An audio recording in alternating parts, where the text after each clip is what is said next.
Саламатсыздарбы, урматтуу көрүүчүлөр. Биз Жогорку Кеңештин депутаты Зиядин Жамалдинов менен Лейлек районундагы, Баткен облусундагы кароосуз калган, мамлекет тарабынан жакшы көңүл бөлүнбөгөн, баасы абдан кымбат 1,5 миллиард сомдун тегерегиндеги газ түтүктөрү жөнүндө сөз кылмакчыбыз.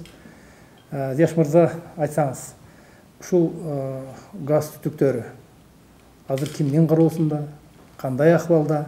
Bunu biz qanday пайдалана алабыз? Мен мунун кичине башынан айтып кете турган болсом, бул ушу Баткен областындагы жер астындагы бүгүнкү күндө турган газ түтүктөрү бул 150 километр же болбосо 150 чакырымды түзө турган газ түтүктөрү бар да. Буну өткөн жылы мен ушул өкмөт отчетко келгенде мен тапшырма катары айттым эле өкмөткө. Ошо Баткен областында 150 километр труба, bunun диаметри 1000'dik, жана 500'dük. Эки диаметрдеги ошо труба бар, чоң трубалар. Ушул жанагы сиз айтып кеткендей, bunun бүгүнкү баасы ушул 1,5 миллиард сомду түзө турган труба болуп эсептелет. Ушул өкмөткө тапшырма берип, айттым эле, ушул трубаларды жер астынан казып чыгып, бүгүнкү күнү ошол эле жерге Лейлек районуна, Баткен районуна, Кадамжай районунун аймактарына ошо түтүктөрдү пайдаланып, жаңы сугат жерлерди пайда кылсак болот эле деп. Каналга пайдалансак. Каналга, сугатка да? Сугат. Эми мына бизде ошо Баткен областыбызда аябай жер кеңири, бирок сууга болгон муктаж чечилбей келет да. Ушуну чечип койсо болот эле деген сунушту айттым эле да. Мына быйылкы жылы отчетко келгенде кайра ушул суроону берсем, тилекке байланыштуу, тилекке каршы Мухаммедкалый Дүйшөкевич унутуп калып турганычы, билбей жүрөт. Кайсы труба, эмне деп. Демек ошо отчет эле убагында бизге макулдугун берип, кийин буга бул өкмөт кызыктар болбоду да. Көңүл бурбай калды. Негизи мындай алганда биз ошол конкреттүү мисалы үчүн кээ бир мына Адахан Кимсанбаев дагы, Модумаров дагы айтып жатат, бир эгерде ошолорду пайдалансак, теке секирик жана долбоор суу чыгаруу боюнча 50 000 гектардын тегерегиндеги жерге суу чыгарсак болот деген ойду айтты да. Сиз ушуларды карап көрдүңүзбү? Географиялык жагы кандай бул жак? Эми теке секирикте бул жерге ал турбалар койсок болбойт. Себеби бул айттым го, азыр мунун диаметри 1000'dik. Бул жерден анча суу 50 000 гектар жерге жетпейт да.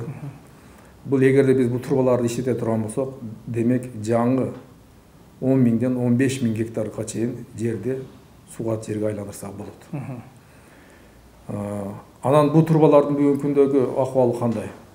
Мына өткөн бийликтин тушунда бул турбаларды барып бир кимдир тараптан экенин мен билбейм, себеби эртең бунун эгерде териштирип көрсөк да болот. Барып казышып, четинен сата башташкан. Анан ошол мезгилде ошол элдер, ошол айыл өкмөттүн элдери, ошол Лейлек районунун эли, ошол арка айылдын элдери чыгып, каршы чыгып, буну токтотуп калган. Эч кимге беребейбиз, биз кереги жок, эч кимге сатпайбыз депчи. Мына демек ошол элдерге бүгүнкү күндө рахматты айтышыбыз керек. Себеби ал элдер унчукпай койгондо, көрбөй койсо, мисалга бул турбалар дагы сатылып кетмек. Жанагы айткан 1,5 миллиард сом жөн бир-эки кишинин чөнтөгүнө кетмек деп мындайча айткандайчы. Бул Кыргыз газга тиешелүү газ түтүктөрү болуп келсе керек эле. Бул Кыргыз газ Россияга берилгенде өтпөй калган экен анда, бул Кыргызстандын менчигинде калган. Ооба, Кыргыз газ, Газпром Кыргыз газды $1 сатып албадыбы? Ошо сатып алган кезде бул баланстан чыгып калгандагын, ошол мезгилдеги шылуундар буну чыгарып туруп, ошол Кыргыз газ Калмурзаевдер. Кыргыз газдын балансы, ошо жетекчилер ошол мезгилде ошо Калмурзаев болсо керек. Кулмурзаев. Ошо баланстан чыгарып коюшкандагын, кийин буну өздөрүбүз сатабыз деген ойдо чыгарып койгон да. Бирок улардын ою бүгүнкү күндө турмушка ашпай калды. Жанагы мен жогоруда айткан ошо Лейлектин эли, ошо Баткен областынын элдери буну бербей коюшту да. Бүгүнкү күндө ошол менен кармалып сакталып турат. Бирок сатууга аракет жасалыптыр да баары бир. Ооба, бул башында Канчасы экенин мен айта албайм бүгүнкү күндө, себеби мен барып көргөн жокмун. Бул башында ошо сатылып да кеткен. Бул сатылып кеткен турбалар азыркы учурда ошо Баткен областы аркылуу өтүп, Тажикстанга өтүп, Тажикстанга коюлуп, ал жерден бүгүнкү күндө ошо турбалар аркылуу сууларды чыгарып, тажик тарап жаңы жерлерди сууга жерлерге айландырып иштетип атат. А биздикилер болсо эч кандай чара карабай жатат да, бул маселени көтөрбөй жатат да. Сиз мына парламентте маселе көтөргөндөн кийин өкмөт тарабынан андан кийин дагы мына экинчи чолкуда кандайдыр бир сөздөр болдубу? Өкмөт тарабы бир чара көрөбүз деди, барып изилдейбиз, карап көрөбүз, буну сугатка пайдалансак болот экен дегендей болду. Себеби бул аябай мындай кымбат баалуу түтүктөр жөнүндө сөз болуп жатат да. 1,5 миллиард сом бул оңой акча эмес. Ооба. Эми өкмөт эгерде кызыктар болгондо, мен былтыр эле айтканымда, булар киришип, мисалгачы, эгерде ошол түтүктөрдү алып чыгып, ошо жер астынан казып алып чыгып, анан кайра проектлерди түзүп, мисалга, кайра түтүктөрдү бириктирип суу чыгарганда, мен айтып атпайм, буга анча эле акча каражат кетпейт. Көп болсо ошол 150 миллион сомдун тегерегинде, болсо 200 миллион сом тегерегинде акча каражат кетсин. А бирок турбалар бүгүнкү күндө ошол бекер болуп атпайбы мындайча айткандачы. Ошо элдики болуп атат азыркы күндөчү. Эл аны жөн эле бермек да. Силерге суу чыгарабыз, силерге жакшынакай сууга жер менен камсыз кылабыз дегенде эл эки колдоп колдомок. Мына кечеги эле күндө алып көрөлү, мисалга, мына Кадамжай менен мына Сок анклавындагы Чечме деген айылда болду да кече, туурабы? Ошолор эмнеден келип чыкты? Алар дагы ошол булакты талашып, ушул булак талашуудан суунун айынан болду да. Мына ошол булакка деле эгерде мисалга ошо турбаны апарып койсо, ошол булакка деле деби? Мен ойлойт элем, ошо биздин жарандарыбыз ал жака барып булакты деле көзүн тазаламак эмес, жаракат да алмак эмес. Ушундай маселелерди өкмөт чечип койсо болот эле да. Бул эми парламенттин сиз көзөмөлгө алып ушул маселени көтөргөндөн кийин, демек мунун уурдап кетүүгө кайсы бир деңгээлде мүмкүнчүлүк жок болуп калды деп эсептесек болобу азыр? Азыр буну уурдап кете албайт, себеби буну эл өзү көзөмөлдөп турат да. Бул эл эч кимге бербейт анычы. Эл өзү билип калды. Бурда сатылганын дагы билет эл. Ошондуктан мен ойлойм, эгерде азыркы өкмөт жасабаса, мен ойлойм, кийинки өкмөт сөзсүз түрдө бул айткан турбаларды алып, ушу Баткен областынын Баткен районуна, Лейлек районуна, ошондой эле Кадамжай районуна сууларды чыгарып, жаңы сууга жерлерди элге камсыз кылып берсек болот. Эми Баткен облусунда жер эң аз. Кээ бир адамдарга 3 сотуктан, 2 сотуктан жер тийген. Азыр ушу 10 миң гектар жерди чыгарып алганга бул өкмөттө бир демилге бир аракет болсо эле, бир 200 миллион сом деген эмне деген өкмөт үчүн? Бул канча адамдын тагдыры, турмуш деңгээли оңолуп, канчаган жаштарыбыз бизди мүмкүн Россияга кетпей, мигрант болбой, ошол жерде багбанчылык кылабы, дыйканчылык кылабы, бир жакшы мүмкүнчүлүктөр турат да эми бул. Мен айттым го жогоруда, эгерде өкмөт ошол акча каражатты бөлүп туруп, 100 миң, 150 миң тегеректеги акча каражатты бөлүп туруп, миллион акча каражатты, ошо турбаларды орнотуруп суу чыгара турган болсок, демек бул ошол районго, ошол областка жаңы иш орду менен камсыз кылуу деп айтсак болот да. Жанагы айткан ошо биздин мигранттарыбыз ошол Россияга барып же Казакстанга барып иштебей эле, эгерде суу чыгып калган болсо, ошол жерде эле дыйканчылык кылып, же болбосо багбанчылык кылып, өзүнүн турмушуну жакшыртып, экономикага салым кошсо болот деп айта алам демекчи. Сиз мына билесиз, ушундай эле суу мисалы үчүн Кызылкия шаарда Исфайрам дарыясынан суу алып чыгабыз деп Акаевдин доорунан бери бир аябай узакка созулган жомок болуп келатат бул нерсе.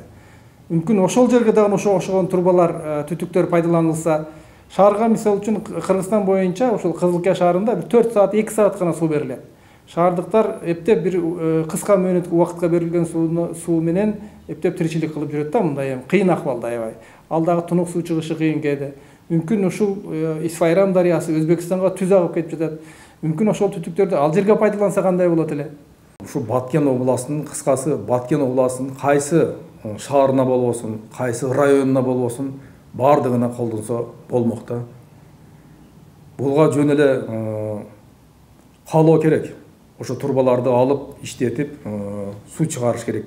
Ошол эле бул жерде иштин көзүн билген, ошол ишти же болбосо ошол жердеги Баткен областындагы элди ойлогон өкмөт келиш керек болуп атат да.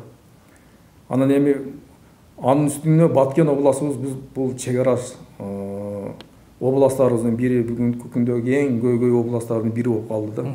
Бул тажиктер арасында чыр-чатак, өзбектер арасында чыр-чатактар, ошол эле мезгилде суу жок болуп атат, жер жетишпейт. Жана айткандай ар бир жаранга ошол жерден болгону 100 сотиктен суу жер тийген. Мигранттарды агымы эң көп да ушу Баткен облусунда. Мигранттар бүгүнкү күндө ошондуктан ошол азыркы учурда Баткен областын таштап ушу миграцияга Россияга, Казакстанга кетип баратат да. Ошолорду токтотушубуз керек да. Ошолорду кайра чакырып келишибиз керек биз. Аларга жумуш ордунду ошол камсыз кылып чакырсак, мен ойлоймун, аларга дагы жашоо деңгээли бир аз көтөрүлөбү деген. Ошолор кетип калып, мына азыркы күндө ошо тажиктер биздин чек арадан жылып келе жатат бери карап. Жылма миграциялар кылыпчы. Мына жылдан өткөн сайын жок дегенде жылып же болбосо биздин жарандардын ушул бир айылда, мисалы Лейлекте, бир айылда өткөндө айтышты, ушул 100ге жакын кыргыздын үйлөрүнү тажиктин жарандары сатып алыптыр. Муну эмне деп айтабыз эми? Демек, ал Кыргызстандын жери бүгүнкү күндө тажиктер жашап калды, эртеңки күндө дагы чыр-чатак ал жерден чыгат. Себеби бул жерде биз тажиктер айтат, бул биздики дейт, биздин үй дейт, биз жашап атабыз бул жерде дейт. Бул жерде эми өзүңүз айткандай ушул мамлекеттеги жооптуу адамдар ойлонсо, ушул мамлекеттин чек ара коопсуздугу, экономикалык коопсуздук, азык-түлүк коопсуздук, ушул миграция маселесин чечүүгө ушул 1,5 миллиард сомдук түтүктөрдү пайдаланып канча иштерди чечсе боло тургандыгын көрүнүп турат да. Кудай буюрса, бул маселе сиздин көзөмөлдө болуп, муну ушул элибиздин пайдасына колдонулат деп ишенип турсак болобу? Эми туура, мен бүгүнкү күндө ошол жогорку кеңештин депутатымын. Бул маселени мен көтөрөмүн. Ушул аягына чыгып, ушул турбаларды ушул элге пайдаланууга бергенге чейин мен айтам деген оюм бар, аягына чыгам деген үмүтүм бар. Чоң рахмат. Биз жогорку кеңештин депутаты Зиядин Жамалдинов менен маектештик.